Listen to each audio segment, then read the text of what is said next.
Hey everybody, Gary here again with Divergent Comics. I am here to bring you another indie comic review. Today I'm going to be reviewing Jack Irons' Steel Cowboy. It is a 3-issue comic series currently on GlobalComix. I definitely recommend reading it and forming an opinion for yourself. But today I'm going to bring you what I think of this story, based off of not only just the story but the art, the characters, and the entertainment value. So the concept or story plot of Jack Irons' Steel Cowboy really focuses on the character of Jack Irons, really as he tells the story of how he got from just being a regular cowboy with the ability to never die to going down this journey or this path of stopping essentially the 4 horsemen of death. It's really interesting in how it's constructed.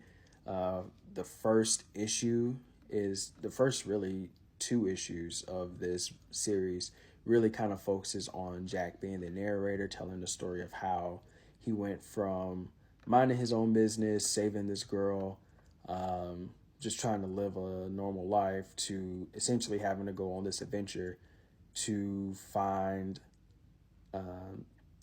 his former partner and friend Lighthawk and find out why he's trying to kill him. So in regards to story, on a scale of 1 to 10, I have to give this a 9 out of 10. I absolutely love the story. I think the writing was pretty good. I really don't have too many complaints about the story. I felt like it was pretty well paced. So yeah, 9 out of 10 for the story and the plot.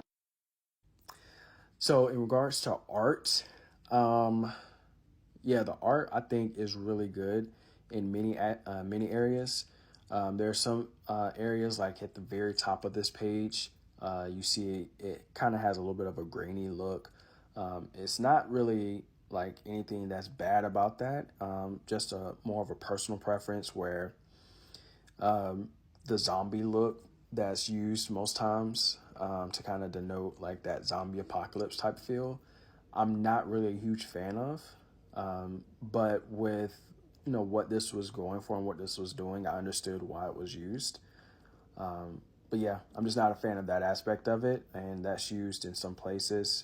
But this is honestly one of my favorite pages out of the entire series. And it's just because I love how the panels are constructed. It's a unique and different type of design and outlook, which I think works really well for this story.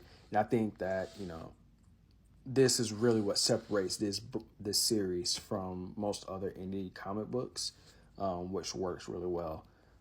So for art, on a scale of 1 to 10, I have to give this at least a 7.5 out of 10, just for right now, just because, like I said, that zombie type feel I just can't get with personally.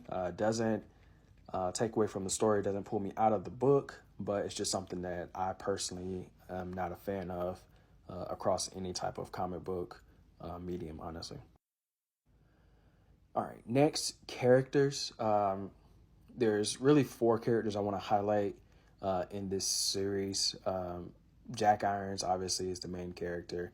He's really good. You get kind of a mystery from him to kind of start out, because as I mentioned, like he starts out as kind of like a narrator, which is interesting as a way to like introduce people to your character. I think that's a unique take, and I like it. So seeing that from his first interaction and then kind of going from there to him becoming like the main focus towards the end of issue 3 really works really well, and you get to see him kind of in action in some aspects. So I like that aspect of him.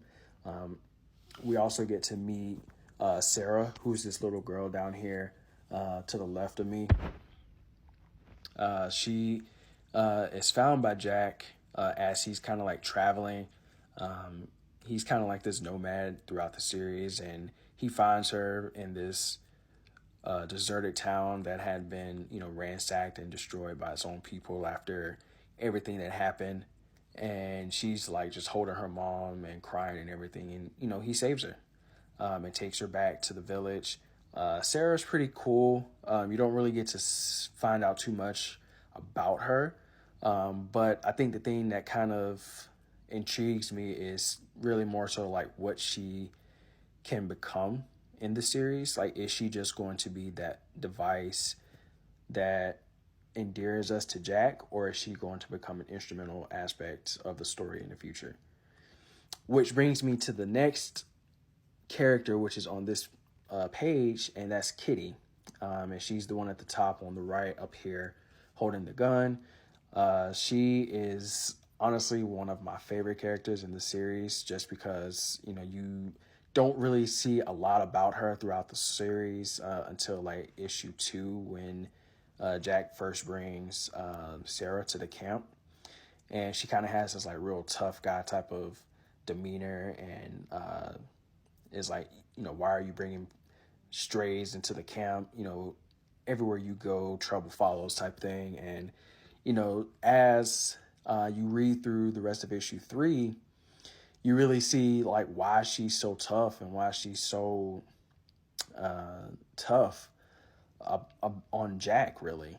And I like it. And then towards the end of issue 3, the creator does something really cool, and he gives us a little bit of a backstory of who Kitty is, and I love that. So I really like Kitty, and I want to see more. I would love a one-shot of Kitty, honestly. And then finally, the character that kind of kickstarts Jack's adventure, Lighthawk. He's the first character that we kind of meet really in issue 1. And we don't really see a lot of them in present day, except for towards the end of, or towards the middle of issue 2, when Jack is doing his backstory of, where he's going.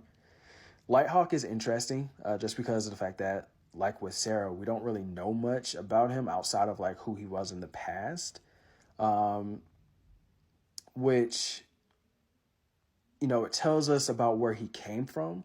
But the thing that is interesting is how we got from where he was in the past to where him and Jack are in the present. And so that part is what makes his character intriguing. And, you kind of want to see more of that. With that, though, characters overall, I give an 8 out of 10. I really enjoy the characters. I think that they do a lot to elevate the story and keep you, turning the page. All right, so in regards to entertainment value and rereadability, entertainment value, it was this series easily kept my attention. I found myself just flipping through pages. It kept me fully engaged and intrigued.